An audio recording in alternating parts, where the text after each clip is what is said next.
Всем привет! Вы на канале iModelist, и с вами я, Виталий Новиков. К нам прибыл вот такой интересный набор от испанской фирмы AK Interactive. Самое интересное, что данный производитель является производителем красок, химии, аксессуаров для моделизма, а не моделей. А тут вот оно как. Итак, советский истребитель МиГ-21 ПФМ в 48 масштабе. Цена набора составляет 5993 рубля в нашем интернет-магазине iModelist.ru. Ну, это без учета личных скидок, да и вообще разных скидок. Внутри коробки находится фототравление, декаль, инструкция для сборки, смоляные колеса и литники с деталями.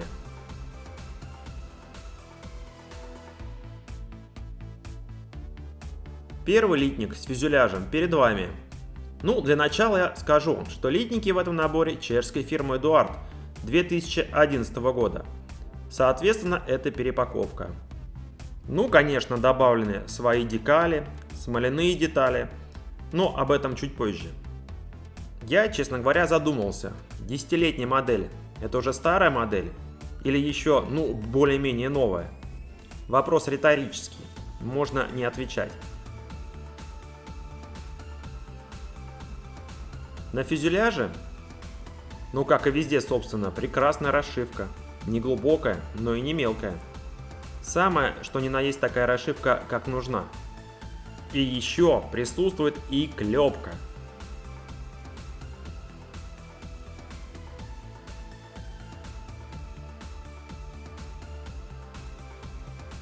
На этом же литнике живут и две ракеты Р-3С или К-13. Это ракеты класса воздух-воздух малой дальности. Данная ракета находится еще и на других литниках. Здесь же присутствуют и пилоны под подвесное вооружение.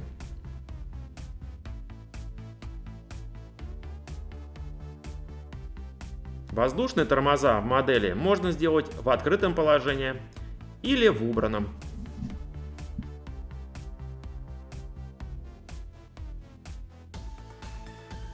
Литник второй, а всего в наборе их 8, что совсем немало.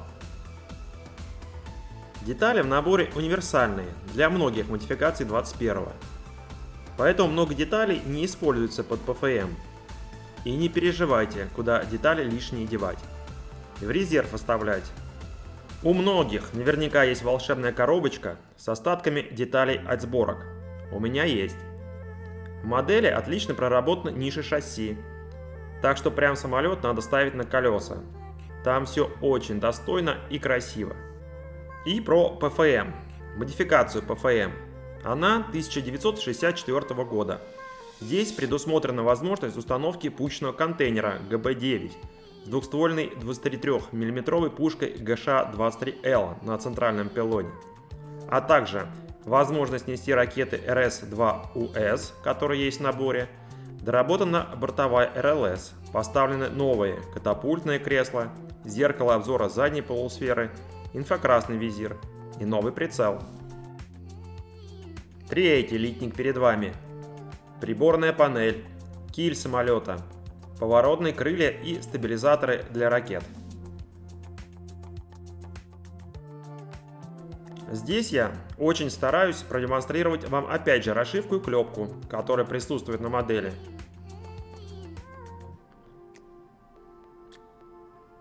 Руль направления дан отдельной деталью.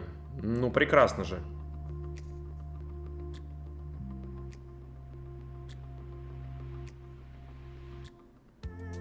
Приборная панель дана в двух вариантах. С индикаторами приборов, предполагается ее окрашивать самому, и, так сказать, лысая, на которую можно наклеить декаль, которая есть в наборе.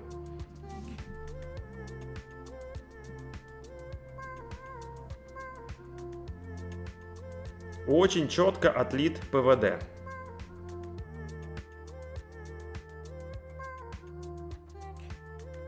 Следующий литник. Колеса шасси, стойки шасси, кресло пилота. На сборку катапультного кресла в инструкции отводится 3/4 страницы. Есть и привязные ремни, которые в наборе идут в фототравленном виде. Колеса выполнены двумя половинами и без диска. Пластиковые колеса в наборе вообще не впечатлили, надо менять. В наборе есть и смоляные, но поговорим о них чуть-чуть позже.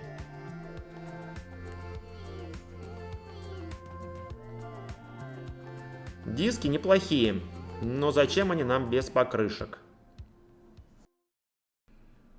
Сопло двигателя имеется, что в принципе совсем не странно.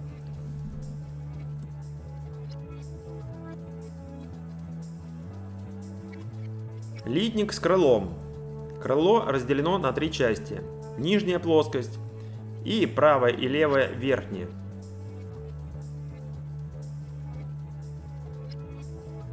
Про расшивку с клепкой говорил уже, возвращаться не буду.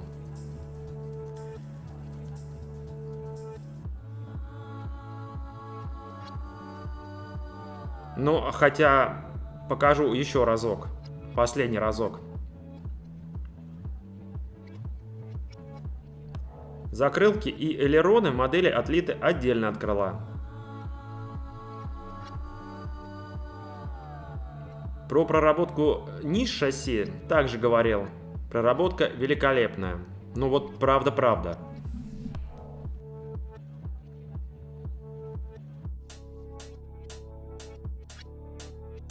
Два одинаковых литника с подвесным вооружением. Здесь присутствуют и ракеты Р-3С, которые были и на первом литнике. Есть еще пару ракет РС-2УС. Есть и Р-3Р. Неуправляемая ракета С-24. Подвесной топливный бак на 490 литров. И есть даже ракетные ускорители. Ну, короче, выбор есть, и он богатый.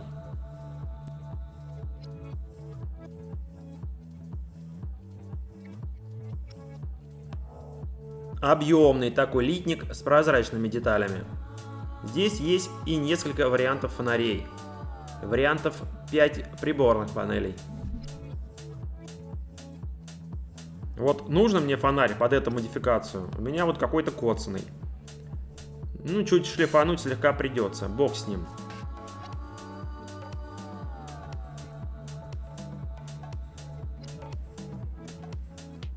Приборные панели. Вот эти приборные панели, которые прозрачные, в данной модификации не используются. Декаль хороша, чертовка. 3 варианта окраса предусматривает. Советский, восточно-германский и вариант прототип самолета, который установлен в музее в Испании. И, видимо, в очень плачевном состоянии. В итоге в декалях присутствуют опознавательные знаки,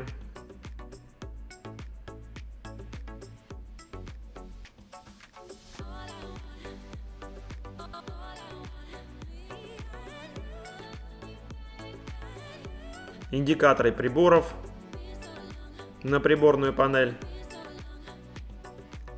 и много технической информации.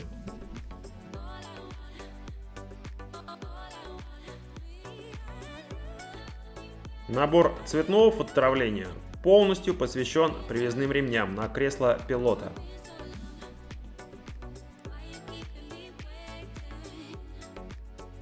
Набор смоляных колес.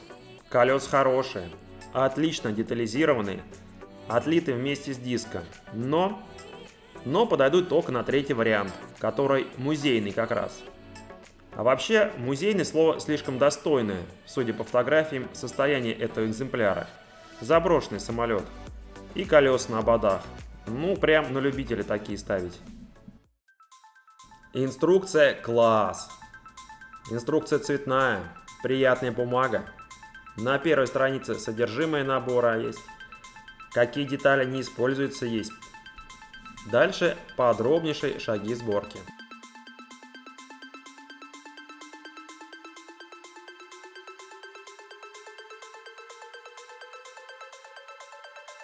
Есть схема установки подвесного вооружения.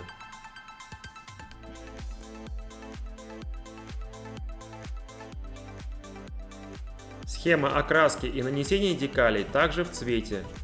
Самолет дан во всех ракурсах. Все хорошо видно и понятно. Первый вариант советский, Чехословакия, 1968 год. Второй ГДР, середина 70-х годов. И третий как раз заброшенка музейная, 2015 год, Испания. Изначально также восточно-германский вариант. Дальше идут две страницы работы с декалями, с технической информацией. А еще есть много-много цветных фотографий музейного прототипа.